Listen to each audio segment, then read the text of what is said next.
சரி, சங்கத்தமிழ் நாடு வந்தேன் சரித்திரம் எட்டிலே எங்கும் புயலித்திருக்கும் நம் இசைத்தமிழ் காட்டிலே மங்காப்புகள் பெற்ற எங்கள் மரத்தமிழ் சீமையிலே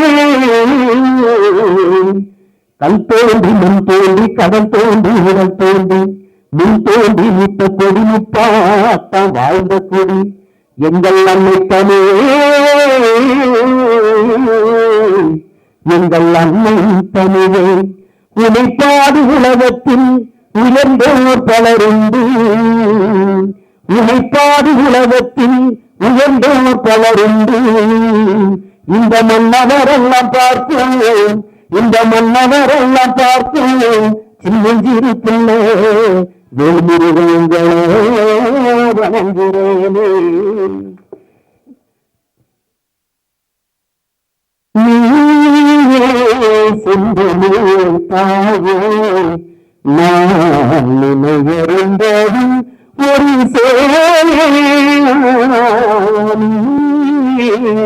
செந்தமே தாயே நான் நினைவறிந்தது ஒரு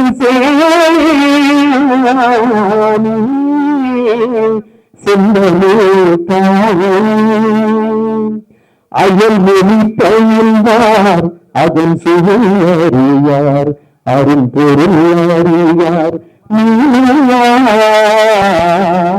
அயல் மொழி பயில்வார் அதன் சுவையறியார், அருள் பொருள் அறியார்.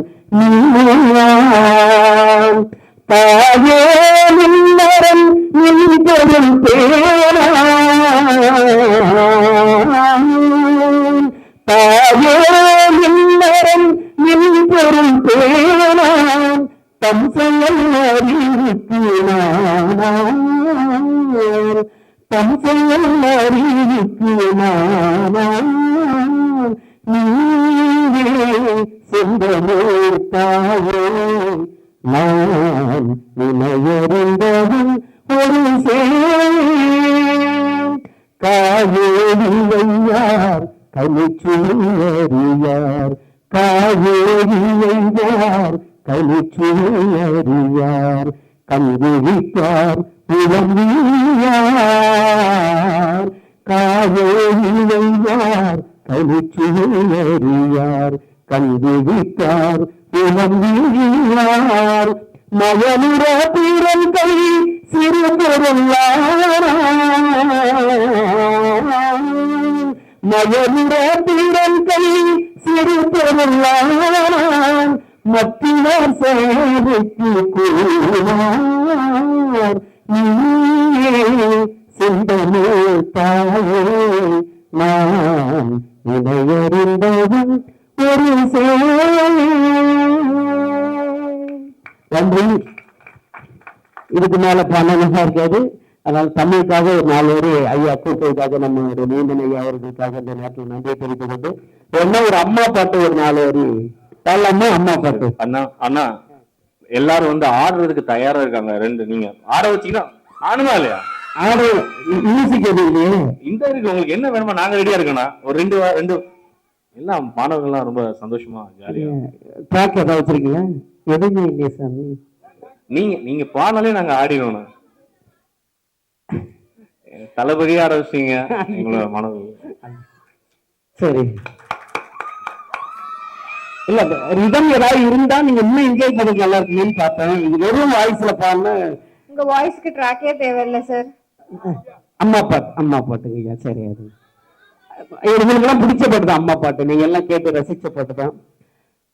காட்டி விரலை பிடிச்சி ஆக்கண்ணா சொல்லி கொடுப்பேன், அம்மாவோட கூட குடிச்சி நெல்லு சோறு பொங்கி கொடுப்பேன். களை வெட்டி நடவு வெட்டி கால் சட்ட தச்சு கொடுப்பேன். சிறையாடு சேர்த்து வச்சு சீலை பொண்ணு வாங்கி கொடுப்பேன். கொஞ்ச நேரம் தானே நாங்களே பதறி நிற்பேன். அம்மா கொஞ்ச நேரம் காரணம் நானே பதறி நிற்பேன்.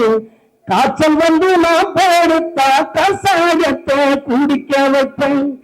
ஏன் புள்ள காலத்தவன் 8 சொல்லி வைப்பேன். தாலியை விட்டு கூட தாயே என்ன படிக்க வைப்பேன். உன்னை பாட வார்த்தை இல்லை அம்மா, உன்னை விட உலகத்துல எல்லாமே சும்மா.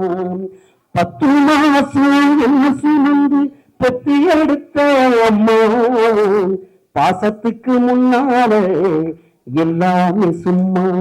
ஊரப்பட்ட எல்லாம் பாரா தந்து பொத்தி வளர்த்த அம்மா, அன்புக்கு முன்னாலே ஆகாச சும்மா. எறும்பு வந்தாலே துசு தும்பு சேராமே தொப்புள் கொடி அறுத்தெடுத்த அம்மா, கண்ணிறக்கம் பாராமே கஞ்சி தண்ணி இல்லாமே பாலு சோறு ஊட்டி வளர்த்த அம்மா, தியாகத்துக்கு முன்னாலே தெய்வம் என்ன சும்மா. ஓண்டுக்கு முன்னாலே ஆகாச சும்மா. ஆராரோ ஆரீராரோ ஆராரோ ஆரீராரோ ஆரீராரோ ஆராரோ.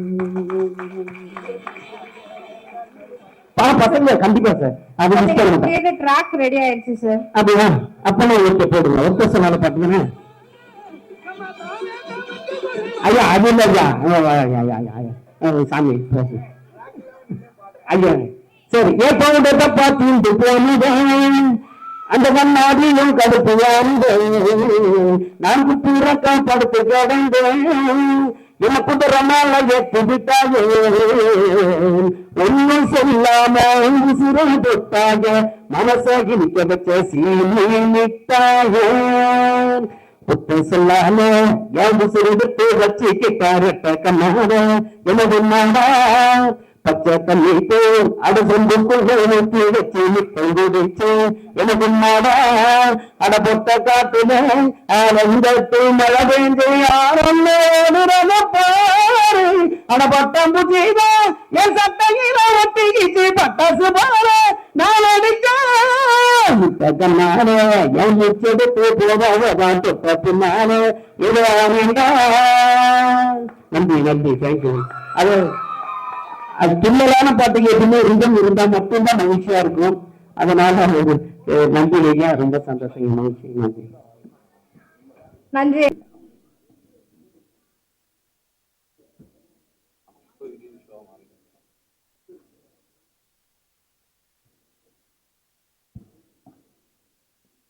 அனைவருக்கும் வணக்கம். உலகத் தமிழர்களின் ஒரு நல்ல கனவு எது என்று கேட்டால் அனைத்து இந்திய, இன்னும் சொல்றதா இருந்தால் உலகெங்கும் இருக்கின்ற தமிழ் சங்கங்களை ஒருங்கிணைத்து ஒரு கூட்டமைப்பாக நாம் மாற்றினால் உலகத்தை நாம் ஜெயிக்க முடியும். அதற்கு முதல் படியாக இந்த அனைத்து இந்திய தமிழ் சங்கங்களின் கூட்டமைப்பு இன்றைக்கு தொடங்கப்படுகின்றது. இந்த அருமையான கூட்டமைப்பை உருவாக்க வேண்டும் என்பதை பல்லாண்டு காலமாக சொல்லி வந்தவர் யார் என்று கேட்டால் தில்லி தமிழ்ச்சங்கத்தினுடைய பொதுச் செயலாளராக, இன்னும் சொல்வதா இருந்தால் முகுந்தன் இல்லாம தில்லி தமிழ்ச்சங்கம் இல்லை என்று சொல்லுகின்ற அளவிற்கு அத்தகைய பெருமை மிகுந்தவர். 2003 நான் டெல்லிக்கு போயிருந்தப்ப எதுக்காக போயிருந்தேன்னா அவங்களுடைய அழைப்பின் பேரில் போயிருந்தேன். அப்ப அமெரிக்காவுக்கு போறதுக்காக மினிஸ்டர் யார் வர்றாங்களா? வந்திருக்கேன் வாங்க. நான் பேசுறதே கொஞ்ச நேரம் தான், அதை கேட்கணும் இல்லையா எல்லாரும்? வாங்க வாங்க, வேல்முருகன் வாங்க, பாடகர் வேல்முருகன் வர்றாங்க, நல்லா கைது. ஆடி மாசம்னால இந்த ட்ரெஸ் இருக்கீங்களா? சரி சரி சரி. அமெரிக்கா போகிறதுக்கு என்ன எனக்கு விசா அப்போ வந்து டெல்லியில் போய் தான் வாங்கணும். சென்னையில் அப்போ கிடைக்காது, டெல்லிக்கு போகணும். டெல்லிக்கு போயிருந்தேன். என் கூட எல்லாரும் திரைத்துறை சார்ந்த பலரும் வந்திருந்தாங்க. அப்போ ஒரு ஆச்சரியம் என்ன அப்படின்னா,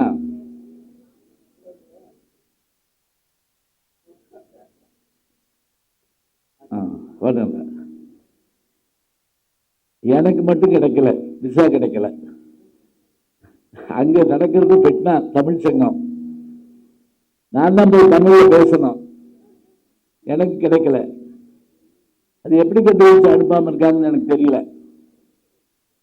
அவரு இப்ப திரைத்துறை சார்ந்தவர்கள் மற்றவர்கள் எல்லாரும் போயிட்டாங்க, எல்லாத்துக்கும் கிடைச்சிருச்சு. அப்ப நான் சென்னை திரும்புறதா என்ன செய்யறதுன்னு யோசிச்சுட்டு உட்கார்ந்துருக்கிறேன். வேற யாரையும் தெரியாது எனக்கு. அப்பதான் மூந்தன் சார் சொல்றாரு, ஒண்ணும் இல்லை, டெல்லி தமிழ் சங்கத்தில் நீங்க தங்க, நான் ஏற்பாடு பண்றேன், உங்களுக்கு 3 நாள்ல விசா வாங்கி தர்றேன். பாருங்களேன், 3 நாள்ல அமெரிக்க விசா வாங்கி தர்றேன். நான் கண்ணீரை தொடச்சிக்கிட்டு, சரி ஆறுதலை சொல்லுவாங்கல்ல, சரி நான் 3 நாள் இருக்கேன், எனக்கு ஒண்ணும் இல்லை அப்படின்னு. ஆனா உண்மையிலேயே அவர் வெகுபாடுபட்டு அன்றைக்கு அந்த அங்க அமெரிக்காவிலிருந்து கவுன்சிலர் ஜெனரல் ஒரு கடிதம் மட்டும் இவரை வரவழைக்கணும் அப்படிங்கிற ஒரு கடிதத்தை வரவழைச்சிட்டு 3 நாளில் எனக்கு அமெரிக்கா செல்ல 2003 விசா வாங்கி கொடுத்தது யாருன்னு கேட்டால் முகுந்தன் அவர்களும் டெல்லி தமிழ்ச்சங்கம் தான். அதுக்கப்புறம் என்ன சாதிச்சேன்னு நீங்க கேட்கலாம். அதுக்கு பிறகு 10 முறை நான் அமெரிக்கா தமிழ்ச்சங்கங்களுக்கு நான் போய் கொண்டிருக்கேன்.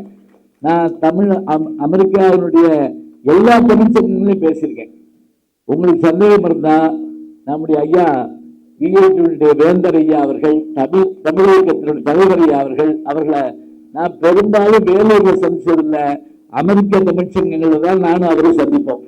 இதில் அவர்கள் எத்தனை பெரிய சாதனை பண்றாங்க அப்படின்னா, என்கிட்ட யாராவது தமிழ்ல பேர் வைக்கணும்னு கேட்பாங்க. அப்படி தமிழ்ல பேர் வைக்கணுமே என்னால முடிஞ்சதை சொல்லிட்டு அடுத்து நான் என்ன சொல்லுவேன் தெரியுமா, தமிழ் இயக்கத்திலிருந்து ஒரு நூல் வெளியிட்டிருக்காங்க, 5000 தமிழ் பெயர்கள், 50,000 தமிழ் பெயர்கள். 5 லட்சம் தமிழ் பெயர்கள் இருக்கலாம், ஆனா 50,000 தமிழ் பெயர்களை அதை அச்சிட்டு அதை அவர்கள் நமக்கு தந்திருக்காங்கன்னா எவ்வளவு பெரிய சாதனை அவங்க பண்றாங்க. ஏன் அந்த சாதனை தெரியுங்களா? நான் அதை ஒரு இது பதிவு பண்றேன். சமீபத்தில் இப்ப விஜயதசமி பிள்ளைகளை பள்ளிக்கூடத்தில் கொண்டு சேர்ப்போம். அந்த காலத்துல நம்ம இப்ப மாதிரி ஜனவரியிலே சேர்த்து விடுறதுலாம் கிடையாது. ஆண்டு தொடங்கணும்னு சேர்க்க மாட்டோம். சரஸ்வதி பூஜை விஜயதசமிக்கு சேர்ப்போம். அப்ப பல பள்ளிகளில் என்னை கூப்பிட்டு என்ன செய்வாங்கன்னா, அந்த தானியத்துல கையை பிடிச்சு எழுத வைப்பாங்க. நான் அந்த மாதிரி அந்த குழந்தைகள் எழுதுறப்ப நான் ஒரு சின்ன விஷயம் அந்த குழந்தைகிட்ட கேட்பேன், உன் பேர் என்ன அப்படின்னு. அன்னைக்கு நான் 100 குழந்தைகள்கிட்ட எழுத வச்சேங்க. அந்த 100 குழந்தைகளுடைய பேரையும் கேட்டேன். நம்புறீங்களோ இல்லையோ, 98 குழந்தைக்கு தமிழ் பேர் கிடையாது. ஞாபகம் வச்சுக்கோங்க, 98 குழந்தைகளுக்கு தமிழ் பேர் கிடையாது. இது நம்ம எங்க போய் சொல்றது, யார்கிட்ட போய் சொல்றது? இது நான் போய் இப்ப வேற இடத்துல சொல்ல முடியுமா? வைக்கல. இப்ப சொன்னாங்க பாருங்க, எனக்கு முன்பாக பேசிய வணக்கத்திற்குரிய முனைவர் மூத்த வழக்கறிஞர் வேலஸ்ரீ அவர்கள் பேசுறப்ப வீட்டில இருந்து தொடங்கணும்னு சொன்னாங்க இல்லையா? காரணம் என்ன? நம்ம பிள்ளைகளுக்கு பேர் வைக்கணும். அது மட்டும் இல்ல, பேசுறப்ப தமிழ்ல பேசணும். அது முக்கியமான ஒன்று. எவ்வளவு பழமையானது. நான் உலக நாடுகள் போறத பெருமையா சொல்லுங்க. நேத்து நான் எங்க போனேன் தெரியுமா? நேத்து ஆடித்த பஸ்ஸுக்கு நான் சங்கர கோயில்ல பேசுறேன். காலையில என்ன செஞ்சேன் தெரியும்? மலையடிப்பட்டின்னு ஒரு கிராமம், மலையடிப்பட்டி, நல்லா ஞாபகம் வச்சுக்கோங்க. நம்ம கீழடியைத்தானே பெருசா சொல்றோம். கீழடி தமிழனுடைய தாய்மடின்னு சொல்றோம்ல. ஆதிச்சநல்லூர் இருக்கு, அரிக்கமேடு இருக்கு, பழனிக்கு கீழே பொருந்தில்ங்கிற இடம் இருக்கு, கரூர் பக்கத்துல இருக்கு. எல்லாமே அகலாய்வு செஞ்சா தொல்லியல்ல அற்புதமான செய்திகள் எல்லாம் அதுல கிடைக்கும். இவ்வளவு ஏங்க, கடலுக்குள்ள போன துவாரகையை தேடுற மாதிரி பூம்புகார மாத்திரம் தேடிட்டோம்னு வச்சுக்கோங்க, நம்ம யாருன்னு நமக்கு தெரியுது இல்ல, உலகத்துக்கு தெரிஞ்சு போகும். அந்த மலையடிப்பட்டி கிராமத்துல என்ன இருக்கு தெரியுங்களா?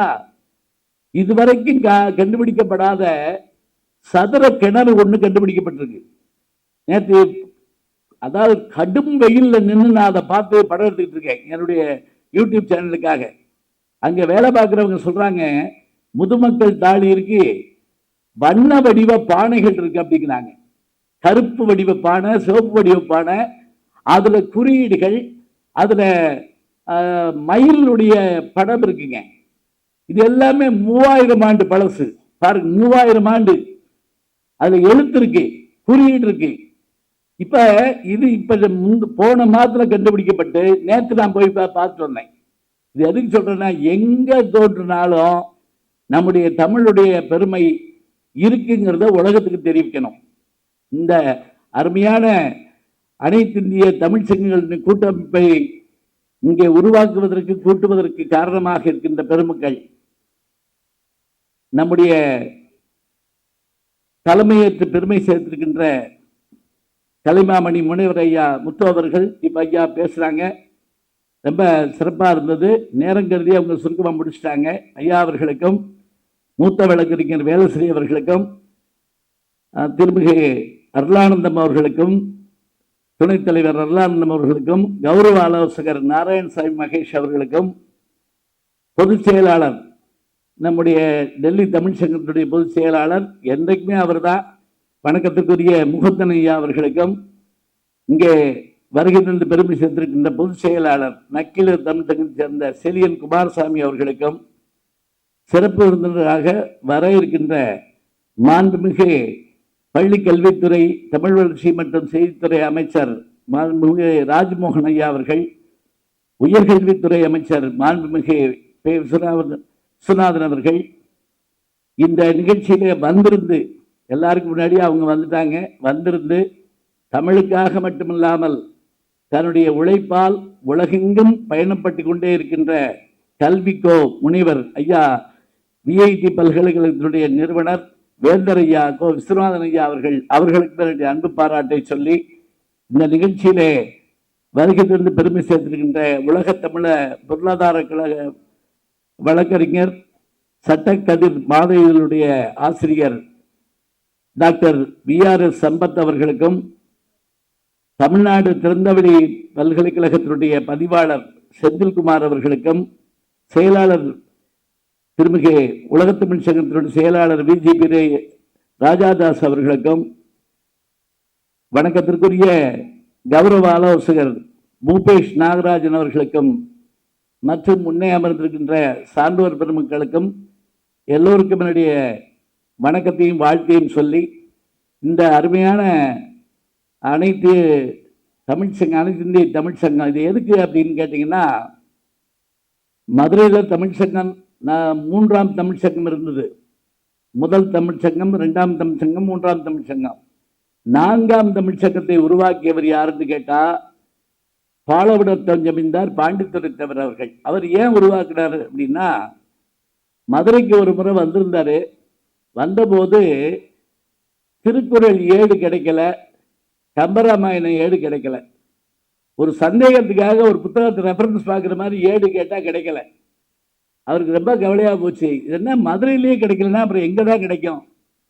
அப்புறம் தான் யோசிச்சு பார்த்து, தமிழுக்கு கதினா யாரு? கம்பரும் திருவள்ளுவரும் தானே. கம்பர், திருவள்ளுவர் 2 பேர் தானே கதி. இதெல்லாம் தேடி வைப்பதற்கு ஒரு சங்கம் வேணும் என்று 1901ஆம் ஆண்டு 4ஆம் தமிழ் சங்கத்தை உருவாக்கினார் பாலவிடத்தம் ஜமீன்தார் பாண்டித்துரை தவிர அவர்கள். வச்சுக்கோங்க. அதே போல உலக தமிழ் சங்கத்தை நிறுவ வேண்டும் என்று புரட்சித்தலைவர் MGR அவர்கள் அடிக்கல் நாட்டி, பின்னர் அது மதுரையில் இன்றைக்கு உலக தமிழ் சங்கம் சிறப்பாக நிகழ்ந்துகிட்டு இருக்கு. டெல்லி தமிழ் சங்கம் சிறந்த தமிழ் சங்கமாக விருது பெற்றதை நான் பார்த்தேன். நானும் அந்த மேடையில் இருந்து விருது பெற்றேன். முகுந்தன் அவர்கள் தான் அந்த விருதினை பெற்றுக் கொண்டார்கள். அது மாதிரி எல்லா இடங்களிலும் இருக்கக்கூடிய தமிழ் சங்கங்களை ஒன்று சேர்க்கணும். என்ன அழகா சொன்னா, நான் லண்டன் போயிருந்தப்ப அங்க இருக்கக்கூடிய ஒரு பார்க்ல புல்வெளியில திருவள்ளுவர் சிலை இருக்குதுங்க. புல்வெளியில தரையில் இருக்குது. புல்வெளியில இதை பார்த்த உடனே எனக்கு கொஞ்சம் கவலையா இருந்தது. அந்த நாட்டு பிள்ளைகள் என்ன செய்யுதுன்னா அந்த அந்த அதை தொட்டு விளையாடுது, சுத்த விளையாடுது. அது யார் சிலைன்னு தெரியல. நம்மவங்க தான் வச்சிருக்கிறாங்க. அது கீழே தரையில் இருக்கு. அப்புறம் நான் கவுன்சிலர் ஜெனரல் அவங்க வீட்டில் விருந்து சாப்பிட்றப்ப ஒரு வார்த்தை கேட்டேன், ஒரு சின்ன பீடம் கட்டி அதை வைக்கலாமே அப்படின்னு சொல்லி. அவர் ஒரே ஒரு வார்த்தை சொன்னார், இங்கே இருக்கிற தமிழ் அமைப்புகள் அனைத்தையும் ஒருங்கிணைச்சு ஒரு கடிதம் கொடுக்க சொல்லுங்க. ஏன்னா இந்த நாட்டில் ஒரு சின்ன கட்டடம் கட்டுறதுனா கூட அரசாங்கத்தினுடைய அனுமதி வாங்கணும், வந்துட்டா செஞ்சிடறேன்னார். என்னமோ தெரியல, இன்னும் செய்யலை. ஆஸ்திரேலியா போயிருந்தப்ப அங்கே இருக்கக்கூடிய பல்கலைக்கழகத்தில் வாசலில் இருக்கக்கூடிய போர்டில் எல்லா நாட்டு மொழியிலையும் வருக வருகன்னு போட்டிருக்கு. வெல்கம் ஹிந்தியில் போட்டிருக்கு. அதே மாதிரி வெல்கம்னு இங்கிலீஷில் போட்டிருக்கு. அதே மாதிரி ஆஸ்திரேலிய மொழியில் போட்டிருக்கு. அதே மாதிரி உலக மொழிகள் எல்லாத்துலேயும் போட்டிருக்கு. தமிழ் மொழியில் மட்டும் இல்லை. நான் அதை உடனே வீடியோ எடுத்து அன்றைக்கு தமிழ் வளர்ச்சியினுடைய அமைச்சராக இருந்தவர்கிட்ட அனுப்பி இதை ஒன்று செய்ய சொல்லுங்கன்னு சொன்னேன். அவர் என்ன பண்ணார், ஒன்றும் இல்லைங்க, அங்கே இருக்கிற தமிழ் சங்கத்தை முயற்சி பண்ண சொல்லுங்க, நாங்கள் வந்து உதவியாக இருக்கோம் அப்படிங்கிறாங்க. எனக்கு தெரிஞ்ச அது நடந்துச்சான்னு எனக்கு தெரியல. இது எதுக்கு சொல்கிறேன் தெரியுங்களா? எல்லா இடத்துலையும் நம்ம அமைப்பு இருக்குங்க. செயல்படுத்துவதற்கு யார் தேவை என்றால், எனக்கு தெரிந்து அனைத்து இந்திய தமிழ்ச்சங்கங்களின் கூட்டமைப்பினுடைய தலைவரும் செயலாளரும் பொருளாளரும் மற்றவர்களும் தான் இதை ஒருங்கிணைக்கணும். எல்லாரும் தான் கொண்டு போகணும்.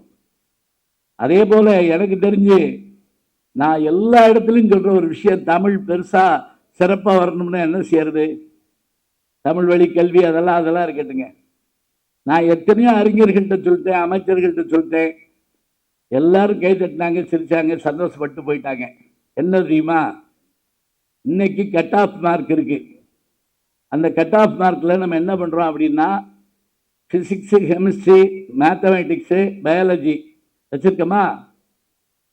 இங்கே இருக்க கல்வியாளர்கள்ட்ட தயவு செஞ்சு கேட்குறேன், நம்முடைய கூட்டமைப்புகளை வச்சு கூட நான் சொல்கிறேன், இந்த கட் ஆஃப் மார்க்கில்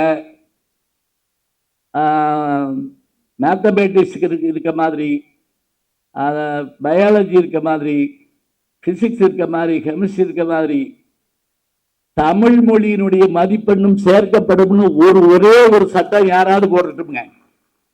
தமிழ் மொழி மட்டும் இல்லை, யாருடைய தாய்மொழியா இருந்தாலும் சரி, அவர் எந்த மொழியாவது படிச்சு போறாரு, அதை பத்தி நமக்கு ஒண்ணும் இல்லை. அதை சேர்த்தா ஒண்ணும் இல்லை. 2 பேர் ஒரே மார்க் வாங்கியிருக்காங்க.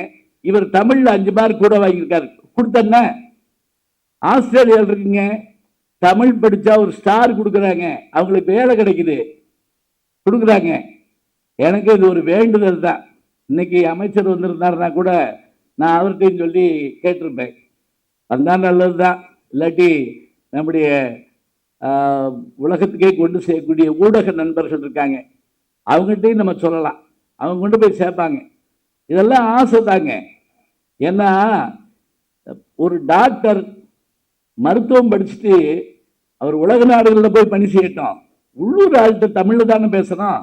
யோசிச்சு பாருங்க. வழக்கறிஞர் உள்ளூர் ஆள்கிட்ட தமிழில் தானே பேசணும். பொறியாளர் அது மாதிரி தானே. அப்ப மொழியை வளர்க்கணும்னா நம்ம ரொம்ப அதுக்கு பாடுபடணுங்க. உறவு பெயர்கள் இருக்கா சொல்லுங்க பார்ப்போம். அம்மாங்கிற சொல்லுல ஆ உயிரெழுத்து, இம் புள்ளி வச்ச மெய்யெழுத்து, இம் கூட்டல் ஆசி கொல்ட்டு உயிர் மெய்யெழுத்து மா. அப்ப இந்த ஒரு 3 எழுத்துல எத்தனை விஷயத்தை வச்சிருக்காங்க நம்மளே. அதாவது ஒரு உயிரெழுத்து, ஒரு மெய்யெழுத்து, ஒரு உயிர் மெய்யெழுத்து. என்ன அர்த்தம்? உங்க அம்மா, எங்க அம்மா, நம்மம்மா நமக்கு உயிரை தருகிறாள் உயிரெழுத்து, உடம்பாகிய மெய்யை தருகிறாள் மெய்யெழுத்து, உடம்பையும் உயிரையும் ரத்தத்தையும் பாதாக தருகிறாள், அதனால் உயிர் மெய்யெழுத்து. அதனால அவளுக்கு பேரு அம்மா, மற்றதெல்லாம் சும்மா. சரியா? இந்த எவ்வளவு பேர் கூப்பிடுறோம் சொல்லுங்க பார்ப்போம். அம்மான்னு கூப்பிடுறது கூட மறந்து போச்சு. எப்படி? மம்மி, மம்மி கூட கிடையாது இப்ப, மம். அப்பாவை டேடியும் கூட கிடையாது, டேட். இன்னைக்கு கொஞ்ச நேரம் கழிச்சு டேய் அப்படின்னாலும் சரின்றுவாங்க இந்த மாளுக, பாசத்துல பிள்ளை கூப்பிடுது அப்படின்னு. நான் ஒரு வீட்டுக்கு போயிருந்தேன், ஒரு பிள்ளை மம் மம் மம்னு தெரிஞ்சு அப்படியே பேச முடியாத பிள்ளையா கூப்பிட்டு என்ன மம் அப்படின்னேன். நாங்க எங்க மம்மிய மம் அப்படித்தான் கூப்பிடுவோம். உங்க பெரியம்மாவை எப்படி கூப்பிடுன்னு கேட்டேன். மேக்சிமம் அப்படி கூப்பிடுன்னு சொல்லிச்சு. சின்னம்மாவை மினிமம். நல்லா இருக்கும். யோசிச்சு பாருங்க. தாத்தா, பாட்டி, அத்தை, மாமா, சித்தப்பா, பெரியப்பா, அண்ணி, நாத்தனார், கொழுந்தனார். தமிழ் வழி கல்யாணம் பண்ணி வச்சேன். தாய் மாமனை கூப்பிடுங்க அப்படின்னு. அப்படின்னாங்க. தாய் மாமன்னா யாரும் தெரியலங்க. இன்னி ஒரு கவலை இல்லைங்க. அடுத்த தலைமுறையில் அது இருக்காது. ஏன் தெரியுமா? ஒரு வீட்டில் 2 பிள்ளை இருந்தா தான் அதுக்கு மாமாவோ அத்தையோ இருப்பாங்க. அவங்களுக்கு பிறக்கிற பிள்ளைக்கு. ஒத்த பிள்ளையா இருந்தா ஒத்த பிள்ளைக்கு அத்தை எது, ஒத்த பிள்ளைக்கு மாமா எது, உறவே இல்லைன்னா பேரு எது, ஆளே இல்லை. அது என்ன சொல்லுவீங்க? இப்ப இது எல்லாத்தையும் நம்ம நினைச்சு பார்க்கணுங்க. அது மட்டும் இல்லை, யார்கிட்ட நம்ம பேசுறப்பையும் கூடிய மட்டும். இப்ப இன்னொன்று கூட கேட்கலாம், நம்ம வழிந்து தமிழ் பேசணும்னா அப்படிலாம் சொல்லலைங்க. வழிந்து தமிழ் பேச சொல்லலை.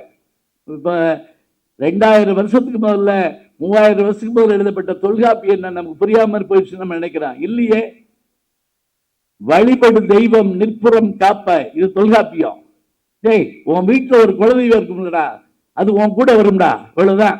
வழிபடு தெய்வம் 3000 வருஷம் ஆச்சு. புரியலையா நமக்கு? புரியுது அப்படியே. அப்ப நமக்கு என்ன அப்படின்னு கேட்டா, நம்மோடு பேசுவதற்கு, நண்பர்களோட பேசுவதற்கு உணவுப் பொருள்கள் பேரு. எங்கேயாவது நீங்க ஸ்டார் ஹோட்டலுக்கு போய் என் கூட வர்ற அந்த உறவினர்கள் பிள்ளைகள் எல்லாம் என்ன தெரியுங்களா, அங்க வந்து இட்லி தோசை எதுவும் கட்டி எங்க மானத்தை வாங்கக்கூடாது. பாருங்க, இட்லி தோசை கேட்டா மானம் போயிருமா? அவங்க கொடுக்குற அந்த ஸ்டார் ஹோட்டல்ல ஒரு 5ஆம் வகுப்பு பாட புஸ்தகம் மாதிரி ஒன்று கொடுக்குறான். அது மேல லைட்டு கிடையாது. அதை படிக்கவும் தெரியல. அதுல ஒரு ஆள் ரொம்ப நேரம் பிரட்டிக்கிட்டே இருந்துட்டு இந்த கடைசியா இருக்கிறத கொண்டு வான்னு இருக்கான். அது பிரஸ் நேமு. அது கொண்டு வரப்படியான்ட்டாங்க. அப்புறம் இந்த அவர் சாப்பிட்றத கொண்டு வா, அது எச்சி வேற கொண்டு வரேன், சரி போய் கொண்டு வா. இப்ப யோசிச்சு பாருங்க, நமக்கு உணவுல பேர் இல்லை, உறவுல பேர் இல்லை, உணர்வுல தமிழ் இருக்கணும். இதெல்லாம் நினைச்சுதாங்க மதுரை மீடியா பாஸ்கரன் அவர்கள் என்னை அழைக்கிற போது ரொம்ப மகிழ்வா அழைச்சாரு. எப்படி ஐயா நீங்க வந்துட்டு போகணும், நான் இன்னைக்கு இரவு மலேசியா போறேன் அப்படின்னு சொன்னேன். அங்கேயும் தமிழ் சங்கங்கள் தான் என்னை கூப்பிட்டுருக்கு. பினாங்குக்கும் மலேசியாவுக்கும் போறேன், கோலாலம்பூருக்கும். வந்துட்டு நீங்க போங்கன்னாரு. இந்த தமிழுக்கு வராம நான் வேற எங்க போறேன் சொல்லுங்க பார்ப்போம். எனக்கான வேலை என்ன? இதுதான். இது காரணம் மீடியா பாஸ்கரன் அவர்கள், ஐயா முகுந்தன் அவர்கள், ஐயா எங்க அரங்காவலர்கள் குழுவுடைய பொறுப்பில் இருக்கக்கூடிய, திருப்பரங்குன்றத்துடைய பொறுப்பில் இருக்கக்கூடிய தம்பி சண்முக சுந்தரம் அவர்கள் மற்றும் இருக்கிற நண்பர்கள். 3000 ஆண்டு பழமையானது தாங்க, பெருமையுடையது தாங்க. ஆனால் பேசலைன்னா கஷ்டங்க, எழுதலைன்னா கஷ்டம். அந்த மொழி இருக்கணும்னு நம்ம நம்பணும்னு வச்சுக்கோங்க. அதுக்கு என்ன செய்யணும் அப்படின்னு கேட்டா, நாம பேசணும் அன்றாடம். அதே போல நாம வந்து உரையாடணும். எல்லாருமே உட்காந்து கொஞ்ச நேரமாவது பேசணும். வானொலியில வரக்கூடியது எவ்வளவு நல்லா இருக்கு. எனக்கு ஆச்சரியம் என்னன்னா, ஜெர்மன் போறப்போ லுப்தான்சா பிளைட்ல தமிழ்ல சொல்றாங்க, சிங்கப்பூர் பிளைட்ல தமிழ்ல சொல்றாங்க. மதுரையில இருந்து இப்ப மத்தியானம் பிளைட்ல வந்தேன், என்ன மொழின்னு எனக்கே தெரியல. அதுல ஒரு சிறப்பு, அந்த எமர்ஜென்சி கேட்டுக்கிட்ட அந்த அம்மா வந்து விளக்கி சொல்லுச்சு. ஏதோ ஒரு மொழியில ஒருவேளை இந்த விமானம் என்னமாவது ஆயிட்டா நீங்க எப்படி குதிக்கணும்னு சொல்லுச்சு. அது என்ன சொல்லுச்சுன்னே தெரியல. குதிக்கிறதுனா குதிச்சுக்கிறோன்ட்டு உட்காந்துட்டாங்க எல்லாரும். இப்ப யோசிச்சு பாரு, அங்கனக்குள்ளையாவது வேண்டாமா? ஆபத்து வந்தா எந்த மொழியில பேசுவீங்க? யோசிச்சு பாருங்க. ஆபத்து, ஒருத்தருடைய உண்மையான தாய்மொழியை எப்ப கண்டுபிடிக்கணும் தெரியுமா? சப்புன்னு ஒரு அற விட்டோம்னு வச்சுக்கோங்க, யா தம்மா அம்மான்னு கத்துவான். அவன் மொழியில் கத்துவான், மம்மியா கத்துவாங்க. இல்ல அப்ப ஆபத்துக்கு மட்டும் இல்லைங்க, அன்புக்கு, அறத்துக்கு, வாழ்வுக்கு, எல்லாத்துக்கும் நமக்கு என்ன உயிர். கண்ணுதர் பெருங்கடவுள் கலகமோடு அமர்ந்து பண்ணுற தெளிந்து ஆய்ந்ததி பசுந்தமிழ்னு திருவிளையாட புலன் ஆசிரியர் சொல்றாருன்னா, தமிழ் சங்கத்துக்கு கடவுளே தலைவராக இருந்திருக்காருங்க, ஞாபகம் வச்சுக்கோங்க. வேற யாரும் வரல. சிவபெருமான், அடுத்து முருகப்பெருமான் உக்கிரபாண்டியராக வந்து அவர் உக்கிர பெருவழிங்கிற பேர்ல அவர் இருந்தாரு. வேணும்னா முருகப்பெருமானுக்கு என்ன செய்வது தெரியுமா? அவையாரை கூப்பிட்டு சுட்ட விழா வேணுமா சுடாத விழா வேணுமா அதெல்லாம் அப்புறம் வச்சுக்கலாம், 2 பாட்டு பாடு. நக்கீரரை கூப்பிட்டு திருமுருகாற்று படம் பாடு, அருணகிரிநாதரை கூப்பிட்டு திருப்புகழ் பாடு, வள்ளுவாரை கூப்பிட்டு திருவருட்பா பாடு. புலவர்களை பாட வச்சது கடவுளர்கள் நம்ம இதுலங்க வரலாற்றுல. அதனால மனோன்மணியம் சுந்தரனார் அவர் அழகா சொன்னாரு, சிவபெருமான்ட்ட ஒரு பேட்டி எடுக்கிறாரு, உலகமே அழிய போற நாள்ல நீ தனியா உட்கார்ந்துருப்ப, அப்ப என்ன செய்வேன்னு கேட்கிறார் சிவபெருமான்ட்ட. சிவபெருமான் சொல்றாரு, உலகத்தையே அழிச்சாலும் கூட நான் ஒரே ஒரு ஏடு எடுத்து வச்சிருப்பேன், அந்த ஏடு வேற ஒண்ணும் இல்ல, மணிவாசகர் எழுதிய திருவாசகத்தை நான் படித்தேன் என்றால் போதும்னு சிவபெருமான் சொல்றாருங்க. கடவுள் மனிதனுக்கு சொன்னது கீதை, மனிதன் கடவுளுக்கு சொன்னது திருவாசகம், மனிதன் மனிதனுக்கு சொன்னது திருக்குறள் என்றால் இந்த 3ஐயும் நாம் அறிந்து தெரிந்து வைத்துக் கொண்டு அடுத்த தலைமுறைக்கு கொண்டு சேர்ப்போம். ஊடகத்திற்கு பெரும் பங்கு உண்டு. வானொலி தொடங்கி, தொலைக்காட்சி தொடங்கி, திரைப்படம் தொடங்கி, இன்னைக்கு இருக்கக்கூடிய நம்முடைய யூடியூப் சேனல், நான் யூடியூப் சேனல் வச்சிருக்கிறேன். நான் என்னால முடிஞ்ச அளவுக்கு என்னென்னவோ செஞ்சு பார்க்கிறேன். பெருசா யார் அதை பார்க்கறாங்களான்னு எனக்கு தெரியல. ஆனா ஏதாவது திகிடுதுமா ஒரு செய்தியை போட்டோம்னு வச்சுக்கோங்க, உடனே 50 லட்சம் பேர் பார்த்தாங்க, 5 லட்சம் பேர். அதை பத்தி கவலை இல்லைங்க. அதுக்கு இல்ல நம்ம வச்சிருக்கிறது, என்ன நல்ல செய்தி சொல்ல முடியும்னு பார்க்கணும். அதுதான் நம்முடைய நம்ம தமிழுக்கு செய்யற ஒரு விஷயம். அதே போல வானொலியும் தொலைக்காட்சியும் இன்னைக்கு இருக்கக்கூடிய இன்ஸ்டாகிராமும் எதுவாக இருந்தாலும் சரி. என் நண்பர் பத்மஸ்ரீ கமலஹாசன் அவர்கள் சொன்னாரு, எப்படி மோதிரத்துக்குள்ள சினிமா வந்தா கூட நான் அதில் நடிப்பேன்னாரு.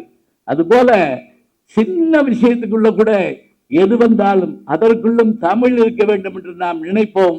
அதற்கான முயற்சியை அனைத்து இந்திய நம்முடைய தமிழ் சங்கங்களின் கூட்டமைப்பு நிகழ்த்தி காட்டும் என்று சொல்லி அபி வந்துட்டார் பக்கத்துல. அவருக்கு தந்தையாரான ஒரு படத்தில் நடிச்சிருக்கேன், கேரள நாட்டிலும் பெண்களுடனே அப்படின்னு ஒரு படம். அந்த படத்துல நீங்க பார்க்கலன்னா யூடியூப்ல பார்த்துக்குங்க. அதனால அவர் வந்த உடனே நான் கண்டுபிடிச்சிட்டேன், போயிட்டு வரணுங்கிறதுக்காக. அதனால ரொம்ப மகிழ்ச்சி. எல்லாருக்கும் வணக்கம். மீண்டும் மீண்டும் நான் சொல்றேன், இது அநேகமா சின்ன கூட்டம் மாதிரி தெரியுது, ஆனா ஊடகம் இருக்கிறதுனால போய் சேரும். லட்சம் பேர் கோடி பேர் சேர்ந்து இந்த மாதிரியான வேலையை பார்க்கணுங்க. பாஸ்கரன் அவர்களும் நம்முடைய முகுந்தன் அவர்களும் தொடங்கியிருக்காங்க. ஐயா அவர்கள் விஐடி ஐயா வேந்தர் அவர்கள் இருக்கிறார்கள், மற்றவர்கள் இருக்கிறார்கள். எல்லோரும் கைகழுப்போம், ஊர் கூடி தேர் இழுப்போம், தேர் நிலைக்கு வந்து சேரும். நன்றி, வணக்கம். நன்றி ஐயா, நன்றி. ஒரு மெல்லிய என ஈன்ற தந்தைக்கும் தாய்க்கும் மக்கள் இனம் ஈன்ற தமிழ்நாடு தனக்கும் திணையிளவேனும் பயனளிக்கும் இதில் செத்தொழியும் நாள் நமக்கு திருநாளாகும். அன்னை தமிழுக்கு முதல் வணக்கம். இங்கே அமரப்படாத எல்லா இருக்கைகளிலும் அமர்ந்திருக்கிற என் தாய் தமிழுக்கு பெரு வணக்கம். என்ன இந்த அரங்கம் மிக வித்தியாசமான அரங்கம். இந்த அரங்கமும் சட்டமன்றம் போலத்தான். எப்படி பெரியவர்களை எல்லாம் எதிர் திசையில் அமர்ந்து வைத்துவிட்டு இளையோர் எல்லாம் இன்னொரு திசையில் கத்திக் கொண்டிருக்கிறோம். இருக்கட்டும், இந்த அரங்கில் தலைமையேற்றிருக்கிற ஒரு மாமனிதர். இந்திய கல்விக்கூடங்களின் வரலாற்றில் கல்விக்கூடத்தின் நடுவே பயிர் நட்டவர்கள் இருக்கிறார்கள். எனக்கு தெரிந்து இந்திய வரலாற்றிலேயே கல்விக்கூடத்திற்கிடையே ரயில் விட்ட ஒரு மனிதர். அந்த மனிதரை இந்த நிகழ்வின் வாயிலாக ஒரு பெருவணக்கத்தை நான் இங்கே பறைசாற்றிக் கொள்ள கடமையாற்றிருக்கிறேன். காரணம் என்ன? ஒன்று மட்டும்தான். எல்லா கல்விக்கூடங்களிலும் எழுதப்பட வேண்டிய ஒரு வார்த்தை இருக்கிறது. என்ன வார்த்தை? தயவு செய்து கல்விக்கூடங்கள் எல்லாம் மாணவர்களின் உருவாக்கத்தை நிறுத்திவிட்டு மனிதர்களின் உருவாக்கத்தை பெருக்குங்கள். என் சமூகத்திற்கு மாணவர்களை விட மனிதர்கள் தான் அதிகம் தேவைப்படுகிறார்கள் அப்படிங்கிற அந்த வார்த்தை.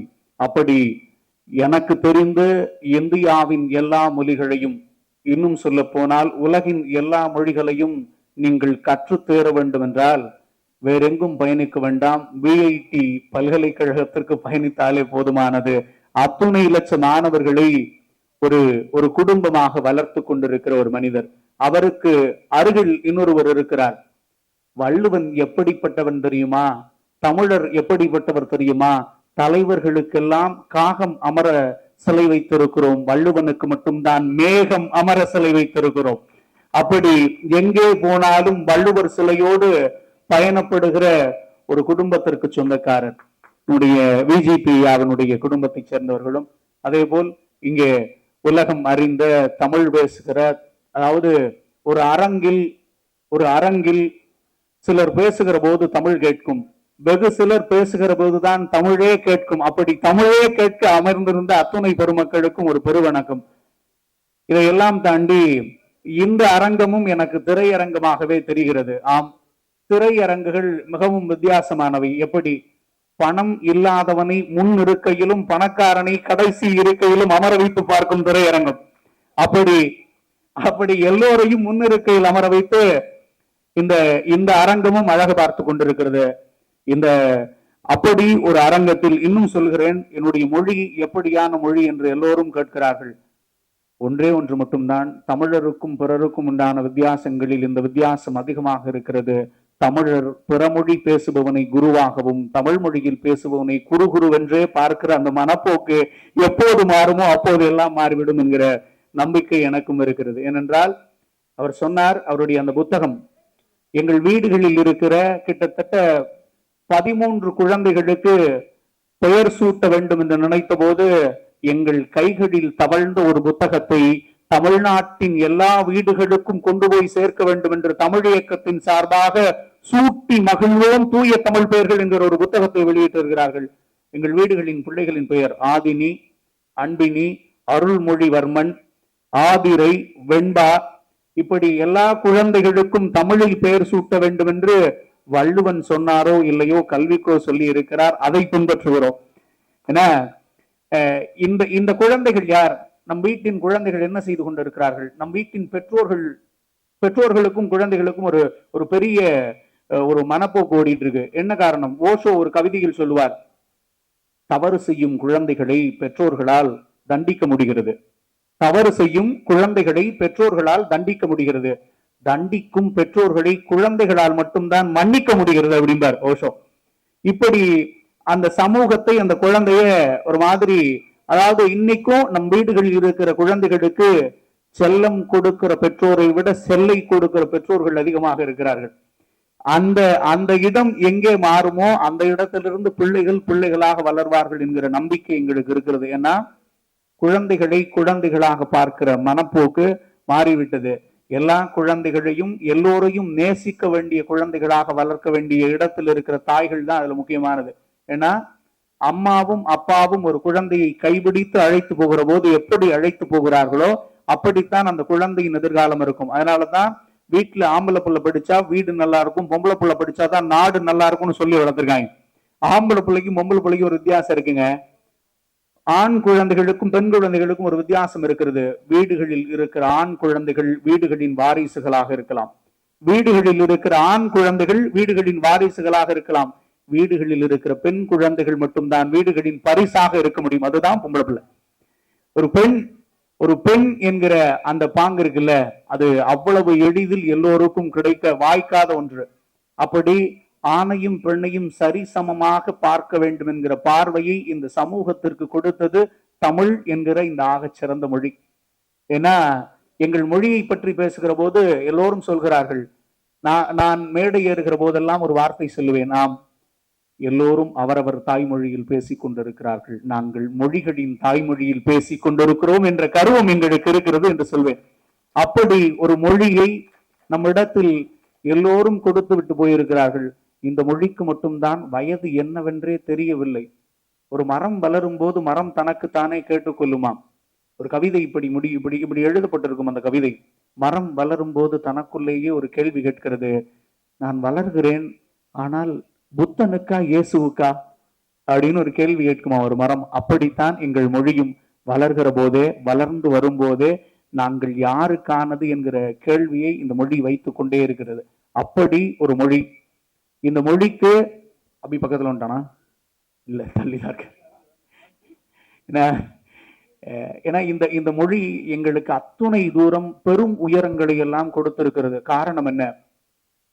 ஒரு காலத்தில் தமிழ் படித்தவர்கள் எல்லாம் செழுமையாக இருந்தார்கள்.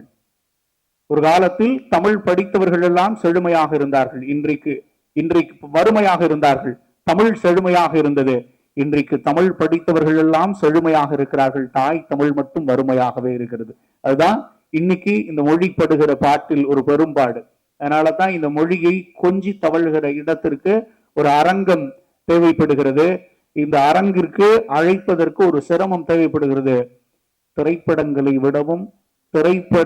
விடவும் தமிழ் அரங்குகளின் எண்ணிக்கை எப்போது இங்கே கூடுமோ அப்போது இந்த வாழ்வியல் மாறும் என்கிற நம்பிக்கை எனக்கும் இருக்கிறது.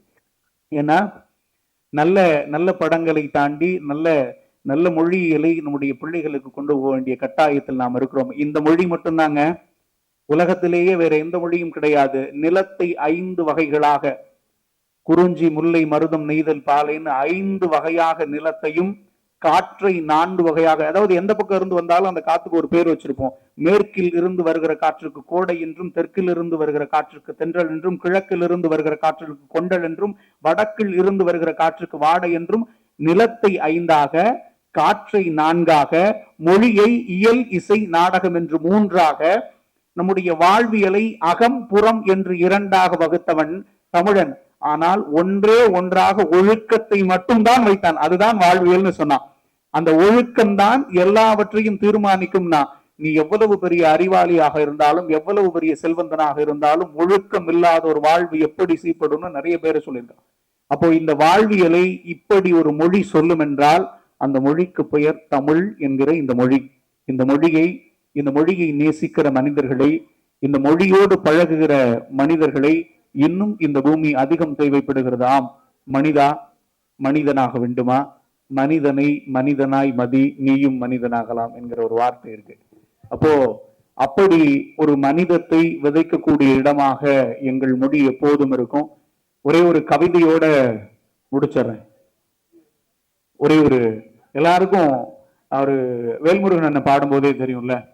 ஏன்னா அந்த அந்த மனிதர் பாடுகிற போது நிறைய விஷயம், எங்களுடைய இன்றைக்கு இருக்கிற மாண்புமிகு முதலமைச்சர் அவர்களின் அரங்கில் அவர் ஒரு நட பாடினார். அந்த அந்த நிகழ்வு என் கண் முன்னாடி நடந்தது. இன்னும் நன்றாக நினைவிருக்கிறது. ஒரு இசை என்ன செய்யும் என்றால், நீங்கள் எந்த நிலையான எந்த உயரத்தில் உள்ள மனிதராக இருந்தாலும் சரி, ஒரு இசை உங்களை தடுமாற செய்யும். ஒரு இசை உங்களை அந்த இடத்திலிருந்து நழுவ செய்யும். ஒரு இசை உங்களை அதை நோக்கி இழுக்க செய்யும். எப்படி இசை அதை செய்யுமோ அப்படி எங்கள் இன்பத்தமிழும் அதை செய்யும். அதுதான் எங்கள் தமிழுக்கான பெரும் பேரு. இந்த மொழி அதைத்தான் எங்களுக்கு சொல்கிறது. தாய் அப்படின்னு ஒரு கவிதை. 5 1000 அணுக்களில் 1 மட்டும் பூமியை பார்க்கணும்னு அழகா ஆசையில குதிக்குதப்பா. கருப்பு உலகத்துல கல்லீரல் பக்கத்துல கரு 1 கலையா உதிக்குதப்பா.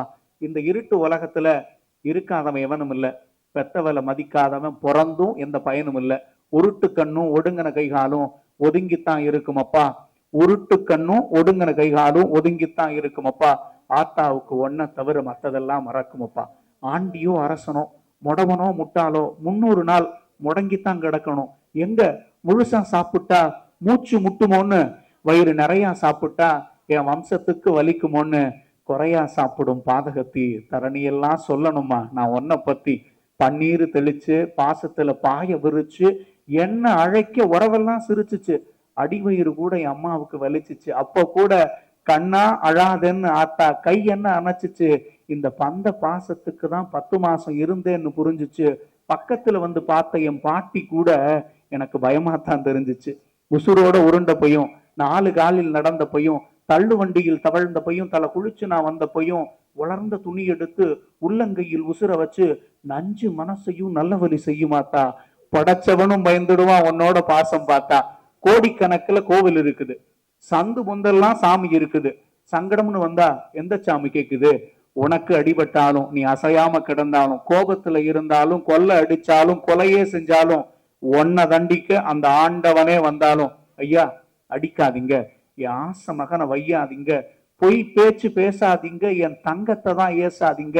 8ஆம் மாசம் இருந்தப்பயே என் மூச்சை காத்தவையா, 8வது வயசுலயும் எம்மடிக்கு தவழ்ந்தவையா, என் உசுரை வாங்கிக்கிட்டு உன் உசுரை விட்டுடுன்னு அப்படின்னு முறையிடுவா.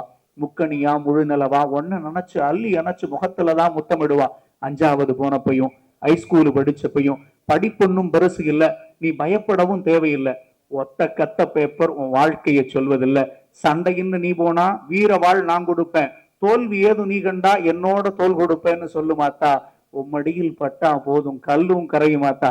அத்தா, பக்கத்து வீட்டு பையன் பல்ல உடைச்சேன்னு முள்ள உடைச்சு முழங்காலில் சூடு வச்ச, வீச்சுன்னு நாங்கத்த வீதியெல்லாம் வீடு வந்துச்சு. கத்தி கத்தி நான் அழுது கடைசியில தூங்கிட்டேன். மணி 10 மஞ்சளோட எண்ணெய் சேர்த்து மயிலறையில் தடவி விட்ட. மக்கானால் எழுந்ததும் என் காயமெல்லாம் காணலம்மா, மக்கானால் எழுந்ததும் என் காயமெல்லாம் காணலம்மா. மண்டைய வலிச்சு சீவி வடக்கு தெரு போனேன், மறுபடி நான் வானரமா. பொருட்காட்சி கூட்டி போய் பொறி உருண்டை வாங்கி தந்த, அப்பாவுக்கு தெரியாம அப்ப காசு தந்த. நண்பன் வீட்டு கல்யாணம்னு 4 நாள் நாகர்கோவில் போயிருந்தேன். 5வது நாள் அம்மாவை பார்க்கையில பெத்த மனம் பேதலிச்சிச்சு, பிள்ளை மனம் தான் துடிச்சிச்சு. அம்மாவை பார்க்கையில அதுல காலு 2ம் குதிச்சிச்சு. அம்மா, ஒரே ஒரு ஆசைதான், அடுத்த ஒரு சென்மத்துல ஒன்ன நான் சுமக்க, என் உதரமெல்லாம் துடிக்க, எம்மடியில் நீ வந்து வரக்கணும், வையமெல்லாம் வந்து வாழ்த்த, வானம் போல நீ செழிக்க, ஊர் மச்ச உன்னையும் நான் வளர்க்கணும், கல்லாப்பெட்டியில தான் காசை சேர்க்கணும், நீ கை குழந்தையா தவளறதை என் கண்ணால பார்க்கணும். இந்த ஒரு சென்மத்துக்கு இது மட்டும் போதுமம்மா, இனி எத்தனை சென்மம் எடுத்தாலும் நீ வச்ச பாசத்துக்கு கைமாறியது அம்மா. கொல மாற நினைச்சு உண்மையத்தான் புரிஞ்சு பருத்தி பூவா பாசத்தோட பழகி பார்த்தா ஒவ்வொரு பொண்ணும் தாய்க்கு சுமந்தா. தாய் தமிழ செழிக்க வச்சது தஞ்சாவூர் மண்ணு. இத்தனை பெருமைக்கும் காரணம் என் தாயும் ஒரு பொண்ணு. நன்றி, வணக்கம். அன்பு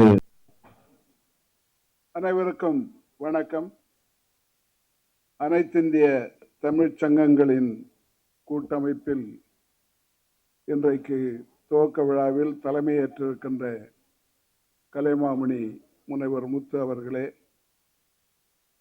பொதுச் செயலாளர் திரு இரா முகுந்தன் அவர்களே,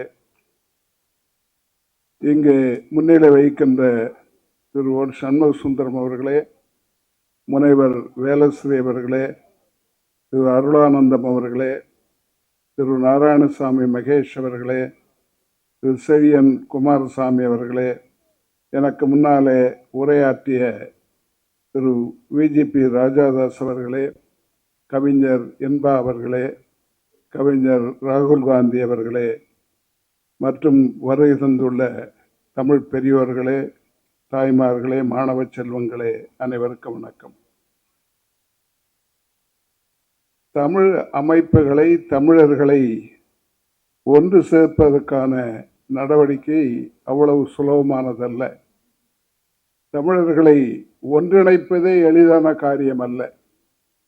தமிழன் என்றோர் இனமுண்டு, தனியே அவர்க்கோர் குணமுண்டு என்று சொன்னார்கள். அது என்ன தனியான குணம்னா தனித்தனியா இருக்கிறது தான். அப்படிப்பட்ட நேரத்தில் பல தமிழ்ச்சங்கங்களை ஒருங்கிணைத்து இன்றைக்கு இந்த கூட்டமைப்பை ஏற்படுத்தியிருப்பது மிகுந்த மகிழ்ச்சிக்குரியது. அத்துணை நிர்வாகிகளுக்கும் என்னுடைய பாராட்டுக்களை தெரிவித்துக் கொள்கின்றேன். திரு சம்பத் அவர்கள் பேசும் பொழுது நிறைய பொருளாதாரத்தை பற்றி குறிப்பிட்டார்கள், பொருளாதார வளர்ச்சியை பற்றியும் குறிப்பிட்டார்கள். தமிழ் இயக்கத்திலே நான் சொல்வது பாதி நேரம் தமிழுக்கு, மீதி நேரம் தமிழருக்கு என்று. தமிழருடைய வளர்ச்சியிலே நாம் அக்கறை கொள்ள வேண்டும். அதைத்தான் திரும்ப திரும்ப சொல்லிக் கொண்டிருக்கிறோம். உலகெங்கும் தமிழர்கள் சுமார் 160 நாடுகளிலே வாழ்கிறார்கள். 100 நாடுகளிலே குடியுரிமை பெற்றிருக்கிறார்கள். ஆனால் எல்லா நாடுகளிலும் அவர்கள் சிறப்பாக இருக்கிறார்கள் சொல்ல முடியாது. பெரும்பாலான நாடுகளில் பரவாயில்லை. ஆனாலும் நாம் அவர்களுக்கு என்ன உதவி செய்ய வேண்டும் அதைத்தான் அவர்கள் குறிப்பிட்டு சொன்னார்கள். என்ன செய்ய வேண்டும், அதுவும் குறிப்பாக அவர்களுக்கு பொருளாதார ரீதியாக உதவுவதற்கு என்ன செய்ய வேண்டும், ஒருவருக்கொருவர் உதவியாக இருக்க வேண்டும். அதுவே பெரிய வளர்ச்சிக்கு வழிவகுக்கும். அப்படிப்பட்ட ஒரு சூழ்நிலையை ஏற்படுத்துவதற்கு இந்த கூட்டமைப்பு பயன்பட வேண்டும் என்று நான் விரும்புகின்றேன். உங்களுக்கு தெரியும், தமிழ்நாட்டில் நமக்கு பிரச்சனைகள் இருந்தாலும் இன்றைக்கு எல்லாவற்றையும் தாண்டி ஒரு புயல் அடித்ததை போல, ஏன்னா நான் திமுகவில் 20 வருஷம், அண்ணா திமுகவில் 20 வருஷம் இருந்தவன். 2 பேரையும் தோற்கடிப்ப ஒரு கட்சி வரும் என்று எதிர்பார்த்ததில்லை. அது இன்றைக்கு நடந்துவிட்டது. அந்த ஆட்சி வெற்றி பெற வேண்டும், முதலமைச்சர் வெற்றி பெற வேண்டும், எல்லா நடவடிக்கைகளும் வெற்றி பெற வேண்டும் என்று வாழ்த்துகின்றேன். நாம் பொருளாதார ரீதியாக வளர்வதற்கு என்னென்ன தேவையோ அவைகளை எல்லாம் செய்தாக வேண்டும். தமிழ்நாடு ஓரளவுக்கு வளர்ந்த மாநிலம். இந்தியா வளர்கின்ற நாடு. அந்த நாட்டிலே நாம் கிட்டத்தட்ட முதலிடம், 2வது இடத்துல இருக்கின்றோம். அதற்கு என்ன காரணம் என்று சொன்னால் கல்விதான். உயர்கல்வியே நாம் தான் முதலிடத்தில் இருக்கின்றோம். இந்தியாவினுடைய சராசரி 28%. GER என்று ஆங்கிலத்தில் குறிப்பிடுவார்கள். Cross enrolment ratio. 18 வயதில் இருந்து 23 வயது வரை உயர்கல்வி எவ்வளவு பேருக்கு கிடைக்கிறது என்பதை வைத்து இந்த கணக்கு போடப்படுகிறது. வளர்ந்த நாடுகள் எல்லாம் இது 60 இருந்து 100% வரை இருக்கிறது. நம்முடைய நாட்டிலே அது 28%. ஆனால் தமிழ்நாடு 47%. அதற்கு பல காரணங்கள் உண்டு. நிறைய முதலமைச்சர்கள் அக்கறை காட்டினார்கள். அதைவிட மதத்தை பரப்புவதற்காக இங்கே வந்த பாதிரிமார்கள் மதத்தை பரப்புவதோடு கல்வியையும் சேர்த்து பரப்பினார்கள். அது ஒரு முக்கிய காரணம், நாம் மறந்துவிட முடியாது. கல்விக்கு அடித்தளமிட்டவர் பெருந்தலைவர் காமராஜ் அவர்கள். இந்த பள்ளி கல்வி அதற்கு முன்னாலே மிக குறைவாகத்தான் இருந்தது. தன்னுடைய காலத்திலேயே 12,000 பள்ளிகளை திறந்தார்கள் ஒரு 10 ஆண்டு காலத்தில். ஆக பள்ளி கல்வி உயர்ந்தது. உயர்கல்வியிலே நாம் இவ்வளவு உயர்ந்ததற்கு அடிப்படை காரணம் புரட்சித் தலைவர் எம்ஜிஆர் அவர்கள் என்பதை மறந்துவிட முடியாது. அதற்கு முன்னாலே இந்த செல்ஃப் பைனான்சிங் என்ற கான்செப்டே கிடையாது. இந்த அவர்களே கல்விக்கு பணத்தை செலவழித்து படிப்பது என்பது அவர் காலத்திலே தான் அது துவக்கப்பட்டு இன்றைக்கு அவர் 8 கல்லூரிகள் கொடுத்தார்கள். அதில் ஒன்றுதான் VIT, வெள்ளூர் இன்ஜினியரிங் காலேஜ் என்று. இன்றைக்கு அது 450 கல்லூரிகளாக வளர்ந்திருக்கின்றன. பாலிடெக்னிக்கல் வந்துவிட்டன. ஆர்ட்ஸ் காலேஜ் வந்திருக்கின்றது. இன்றைக்கு தமிழ்நாடு முன்னணியில் இருப்பதற்கு அது ஒரு முக்கிய காரணம். அது மட்டுமல்ல, இங்கே படித்து முடித்தவர்கள் இன்றைக்கு உலகெங்கும் சென்று வேலை பார்க்கின்ற வாய்ப்பு இருக்கிறது. எங்களுடைய மாணவர்களே 84 நாடுகளில் பணியாற்றி கொண்டிருக்கிறார்கள். கல்விக்கு என்ன சக்தி இருக்கிறது என்பதற்கு ஒரே ஒரு உதாரணத்தை மட்டும் நான் சொல்லுகின்றேன். நாங்கள் ஸ்டார்ஸ் என்ற ஒரு திட்டத்தை வைத்திருக்கிறோம்.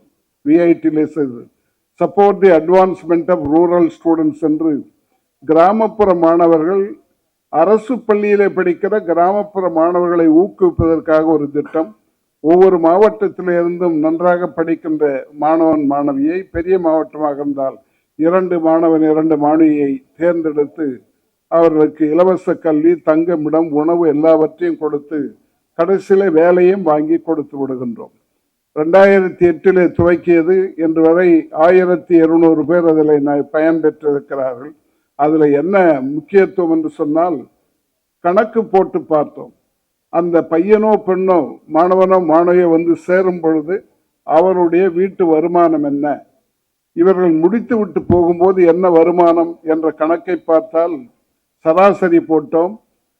அவர்கள் வந்து சேரும் பொழுது அவருடைய வீட்டு வருமானம் அப்பா சம்பாதிப்பது 8600 ரூபாய் மாதத்திற்கு. இந்த மாணவர்கள் அந்த மாணவை படித்து முடித்து விட்டு வேலைக்கு போன பிறகு சம்பாதிப்பது 1,10,10,000 ரூபாய். ஆக இந்த மாயாஜாலம், மேஜிக்னு சொல்லுவாங்க, அது நடக்கிறது. கல்வியால் அதை செய்ய முடிகிறது. 8600 ரூபாயை 1,10,000 ரூபாயாக மாற்றுகின்ற அளவுக்கு கல்விக்கு சக்தி இருக்கிறது. அந்த கல்வியை நாம் அனைவருக்கும் கொடுக்க வேண்டும். இப்பொழுது ஒரு பகுதி தான் கல்வியை பெறுகிறார். 47% பேர் தான். மிச்சம் இருப்பவர்களும் கல்வி போய் சேர வேண்டும். இதை ஆங்காங்கு இருக்கிற தமிழ் அமைப்புகள் இதை ஊக்குவிக்க வேண்டும் என்று நான் கேட்டுக்கொள்கின்றேன். காரணம், நான் உங்களுக்கு தெரியும், இப்பொழுது பெரிய போராட்டமே நடைபெற்று கொண்டிருக்கிறது. இந்த நீட்டை பற்றி போராட்டத்தை பேசுற மொழி. ஏன் இந்த நீட் வந்தது என்பதை யாரும் சொல்வதில்லை. என்ன நீட்டுன்னா எதுக்குன்னு சொன்னா, நம்முடைய நாட்டில் 820 கல்லூரிகள் இருக்கின்றன, மருத்துவ கல்லூரிகளும் பல்கலைக்கழகங்களும். மொத்த சீட்டுகளே 1,36,000. ஆனால் படிக்க வேண்டும் என்று விரும்புபவர்கள் 22 லட்சம் பேர்.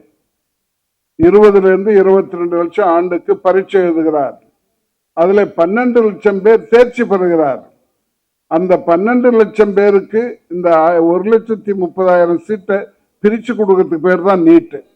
அதுல எத்தனை பிரச்சனை உண்டு. மாநில அரசு, மத்திய அரசு, உயர் நீதிமன்றம், உச்ச நீதிமன்றம் எல்லாம் தலையிட்டு கடைசியில பார்த்தீங்கன்னா ஒரு 500 சீட் வேக்கண்டா போயிடும். இது இந்த நாட்டில் நடைபெற்று கொண்டே இருக்கிறது. இதுவரை இதற்கு நம்மால் ஒரு தீர்வு காணவே முடியவில்லை.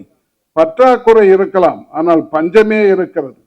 MBBS என்று சொன்னாலே எல்லாம் வெளிநாட்டிலே போய் படிக்கின்ற சூழ்நிலை. உங்களுக்கு தெரியும், வார் வந்தது, உக்ரைன் வார். ரஷ்யாவுக்கும் உக்ரைனுக்கும் சண்டை வந்த பிறகுதான் நமக்கு தெரிந்தது அங்க நம்முடைய மாணவர்கள் 300 பேர் MBBS படித்துக் கொண்டிருக்கிறார்கள். அவர்களை அங்கே இருந்து கொண்டு வந்தோம். ஆனா உதவியே பண்ணல. உங்களுக்கு எல்லா நாடுகளிலும் போயிருக்கிறார்கள். Kazakhstan, Kyrgyzstan, Tajikistan, Philippines, Bangladesh, Nepal, of course பெரிய அளவில் செல்வது சீனாவுக்கும் ரஷ்யாவுக்கும். 225,000 30,000 பேர் 2 நாட்டில் இருக்கிறார். ஏன் இவ்வளவு பேர் வெளிநாடுகளுக்கு போகிறார்கள், ஏன் நம்மால இதை செய்ய முடியவில்லை என்பதை பற்றி பெரிய அளவிலே அரசியல் கட்சிகள் பேசவோ அதை பற்றி நடவடிக்கை எடுக்கவோ முடியவில்லை, செய்யவில்லை. அதை செய்வதற்கு, நடவடிக்கையை ஆரம்பிப்பதற்கு தமிழ்நாடாக இருக்க வேண்டும் என்று நான் நம்முடைய முதலமைச்சர் அவர்களை கேட்டுக்கொள்கின்றேன். காரணம், நம்முடைய நாட்டிலே 1.5 லட்சம் பேர் மருத்துவம் படிக்க விரும்புகிறார்கள். நமக்கு இருப்பது 10,000 12,000 சீட்டு தான். இதை மாற்ற முடியாதா என்றால் மாற்ற முடியும். மற்ற நாடுகள் செய்திருக்கின்றன. ஒரு கல்லூரியிலே நாம் 100 பேர் 150 பேருக்கு மேலே சேர்ப்பதில்லை MBBS. ஆனால் அதிகபட்சமாகனா 200 250 கொடுக்குறோம். அது கொஞ்சம் கல்லூரிகளுக்கு மட்டும்தான். ஆனால் இங்கிலாந்துக்கு போனால் 400 இருந்து 500 பேரை இவர்கள் சேர்க்கிறார்கள். சீனாவுக்கு போனால் 800 இருந்து 1200 பேர் வரை சேர்க்கிறார்கள். அப்படி நாமும் செய்தால், அமெரிக்கா இது இங்கிலாந்து மாதிரி போனா 3000 3 லட்சத்துக்கு மேல சீட்டு வந்துடும். அல்லது சைனா மாதிரி போனா 8 லட்சம் சீட்டு வரும். ஏன் இதை நம்மால் செய்ய முடியவில்லை? அதுல என்ன பிரச்சனை என்று. அது மட்டுமல்ல, இங்கே படிக்கின்ற மாணவர்கள் செய்கிற செலவும் வெளிநாடுகளுக்கு போய் படிப்பவருடைய செலவும் பார்த்தா ரொம்ப வித்தியாசம் இருக்கு. நமக்கு என்ன இந்தியாவில் செலவாகிறதோ தனியார் மருத்துவ கல்லூரியில் படித்தால் அதுல பாதியை விட குறைவாகத்தான் அயல் நாட்டில் போய் செலவு செய்கிறார். இவைகளெல்லாம் மாற்றுவதற்கு அரசு பெரிய முயற்சியை எடுக்கவில்லை. இது மத்திய மாநில அரசுகள் சேர்ந்து செய்ய வேண்டிய காரியம். காரணம், இந்த கல்வி என்பது ஒரு காலத்தில் மாநில பட்டியலில் இருந்தது. 1976 இந்திரா காந்தி அம்மையார் காலத்தில் அரசியல் சட்டத்தை திருத்தி இதை பொது பட்டியலுக்கு கொண்டு போய் விட்டார்கள். அரசியல் சட்டத்தில் 3 விதமாக அதிகாரம் பிரிக்கப்பட்டிருக்கும். Union list, state list, concurrent list என்று மத்திய அரசுக்கு உட்பட்ட அதிகாரம், மாநில அரசுக்கு உட்பட்ட அதிகாரம், பொதுவான அதிகாரங்கள். இதை பொதுவான அதிகாரத்தை கொண்டு போனார்கள். ஆனால் மாநில அரசை பெரிய அளவில் கலந்து பேசுவதில்லை. அது இன்றைக்கு இருக்கிற சூழ்நிலை. இது நான் குறிப்பிட்டதற்கு காரணம், இன்றைக்கு பெரிய போராட்டமே நடைபெற்று கொண்டிருக்கிறது. அமைச்சர் ராஜினாமா செய்ய வேண்டும் என்றெல்லாம் நீட்டை பற்றி, அந்த நீட்டிலே நடந்த தவறுகளை ஏன் தடுத்து நிறுத்தவில்லை என்பதை பற்றி எல்லாம் பேசிக் கொண்டிருக்கிறோம். ஆக கல்விக்கு முக்கியத்துவம் அளிக்க வேண்டும். அதுவும் குறிப்பாக இந்த கல்வியில் நாம் மிகவும் பின்தங்கி இருக்கிறோம். டாக்டர்கள் பற்றாக்குறை நிறைய இருக்கிறது. ஆனாலும் நம்மால் முடியவில்லை. தமிழ்நாட்டில் மட்டும், இந்தியாவில் மட்டும் 7 லட்சம் டாக்டர்கள் பற்றாக்குறை இருக்கிறது. உலகெங்கும் நம்மால் டாக்டர்களை அனுப்ப முடியும். அதற்கு வழிவகை செய்ய வேண்டும். அதே போல் நம்முடைய தமிழ்நாடு பொருளாதாரத்தில் இன்னும் வளர்வதற்கு வாய்ப்பு இருக்கிறது. இங்கே பல தொழில்கள் தனியார் நடத்தினால் லாபம் வரும், அரசாங்கம் நடத்தினால் நஷ்டம் வரும். உதாரணத்துக்கு சொல்ல வேண்டுமென்றால் பேருந்துகள், பஸ் நடத்துவது. தனியார் பஸ் நடத்தினால் என்னால் கொஞ்சம் சம்பந்தப்பட்டவன் நான். ஒரு ஆண்டுக்கு ரொம்ப மோசமான ரூட்டாக இருந்தால் ஒரு 3 லட்ச ரூபா 4 லட்ச ரூபா கிடைக்கும். நல்ல ரூட்டாக இருந்தால் 5-6 லட்ச ரூபா கிடைக்கும்.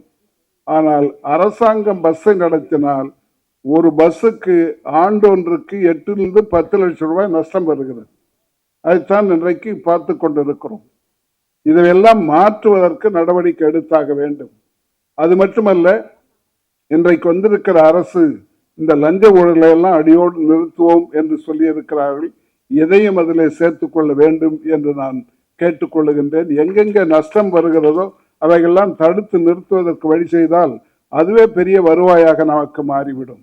ஆக இது ரொம்ப முக்கியம். அதே போல் என்ன படிப்பது என்பது, இங்கே அமைச்சர்கள் வரவில்லை, 2 பேரும் பள்ளிக்கல்வி உயர்கல்வி அமைச்சர் 2 பேரும் வருவதாக இருந்தது, வரவில்லை. கல்வியிலே நாம் அக்கறை செலுத்த வேண்டும். என்ன படிப்பது என்பது பெற்றோர்களுக்கும் மாணவர்களுக்கும் முக்கியத்துவம் தர வேண்டும். அரசாங்கம் தான் அதை செய்து கொண்டிருக்கிறது. அதுவும் தெரியும், அண்மை காலமாக பெரிய குழப்பமே நடந்து கொண்டிருக்கிறது. சிபிஎஸ்இ என்ன மொழியை படிக்கலாம் என்பதை அடிக்கடி மாற்றி மாற்றி சொல்லிக் கொண்டிருக்கிறார்கள். அதில் ஒன்றை நான் பார்த்தேன், அவர்கள் எப்படியாவது ஆங்கிலத்தை தவிர்க்க வேண்டும் என்று விரும்புகிறார்கள். ஆங்கிலம் படித்தால் இந்தியை படிக்க மாட்டார்கள் என்று சொல்லி ஆங்கிலத்தை தவிர்ப்பதற்கு நடவடிக்கை எடுக்கப்படுகிறது. ஆங்கிலம் அந்நிய மொழி என்ற பட்டியலில் போட்டிருக்கிறார். நான் கொஞ்சம் நீங்க ஆராய்ச்சி செய்து பார்த்தால் தெரியும், எவ்வளவு தூரம் ஆங்கில மொழி உபயோகப்படுத்தப்படுகிறது, எவ்வளவு இந்தி உபயோகப்படுத்தப்படுகிறது என்ற கணக்கை நான் பார்த்தேன். ஆட்சி மொழியாக 14 மாநிலங்களில் ஆட்சி மொழியாகவோ துணை ஆட்சி மொழியாகவோ ஆங்கிலம் இருக்கிறது. 6 யூனியன் பிரதேசங்களில் அதே மாதிரி இருக்கிறது. ஆக 20 மாநிலங்கள் யூனியன் பிரதேசங்களே ஆங்கிலம் ஆட்சி மொழி, அது துணை ஆட்சி மொழி. அதே போல் இந்தி 11 மாநிலங்களிலும் 5 யூனியன் பிரதேசங்களிலும் ஆட்சி மொழியில் துணை ஆட்சி மொழியாக இருக்கிறது. அது 20 மாநிலங்கள், இது 16 மாநிலங்கள். அதை நாம் அந்நிய மொழி என்று சொன்னால் அங்கே இருக்கிற மாநிலங்கள்லாம் என்ன ஆகும்? நாகாலாந்து என்ன ஆகும்? அருணாச்சல பிரதேசம் என்ன ஆகும்? மேகாலயா என்ன ஆகும்? இவர்கள் ஆட்சி மொழியே அவர்களுக்கு ஆங்கிலம் தான். அயல் நாட்டு என்று சொல்ல முடியுமா? அது மட்டுமல்ல, உதாரணத்துக்கு கொண்டு சொல்ல விரும்புகிறேன். பஞ்சாபுக்கும் ஹரியானாவுக்கும் ஒரே ஒரு கேபிட்டல், ஒரு தெரியும் உங்களுக்கு, ஒரு தலைநகரம் சண்டிகர்ல இருக்கு. சண்டிகர் ஒரு யூனியன் டெரிட்டரி. அந்த யூனியன் டெரிட்டரிக்கு பஞ்சாபுக்கு ஆட்சி மொழி பஞ்சாபி, ஹரியானாவுக்கு ஆட்சி மொழி இந்தி, ஆனால் சண்டிகருக்கு ஆட்சி மொழி ஆங்கிலம். இதுவரை அதை மாற்றப்படவில்லை. இதை நான் சொல்வதற்கு காரணம், இப்படிப்பட்ட சூழ்நிலைகள். அவருடைய மொழி, தன்னுடைய தாய்மொழி இந்தியா முழுவதும் வர வேண்டும் என்று நினைப்பது தவறில்லை. ஆனால் இந்தியினுடைய வளர்ச்சியை விட இந்தியாவின் வளர்ச்சி முக்கியம், இந்தியாவினுடைய ஒற்றுமை முக்கியம். இதை மேலே இருப்பவர்கள் உணர வேண்டும் என்று நான் விரும்புகின்றேன். இதை நான் குறிப்பிடுவதற்கு காரணம், தமிழ் உலக மொழி. நாம் 5000 ஆண்டுகளுக்கு முன்னாலேயே இருந்த சிந்து சமவெளி நாகரிகம் நம்முடைய நாகரிகம், திராவிட நாகரிகம், தமிழ் நாகரிகம். அன்றைக்கே தமிழ் பேசப்பட்டிருக்கிறது, எழுதப்பட்டிருக்கிறது. அப்படிப்பட்ட மொழிக்கு நாம் சொந்தக்காரர்கள். தமிழன் என்று சொல்லிக் கொள்வதே நமக்கு பெருமைதான். காரணம், உலகத்தில் எந்த மொழியும் நமக்கு ஈடாக ஒன்று கிடையாது. நம்மோடு இருந்த 7 மொழிகள்ல சில மொழிகள் வழக்கில் இல்லாமல் போய்விட்டன, சில மொழிகள் எழுத்தும் பேச்சும் மாறிவிட்டன. மாறாமல் இருப்பது நம்முடைய மட்டும்தான், நம்முடைய தமிழ் மட்டும்தான். அப்படிப்பட்ட மொழிக்கு நாம் சொந்தக்காரர்கள்.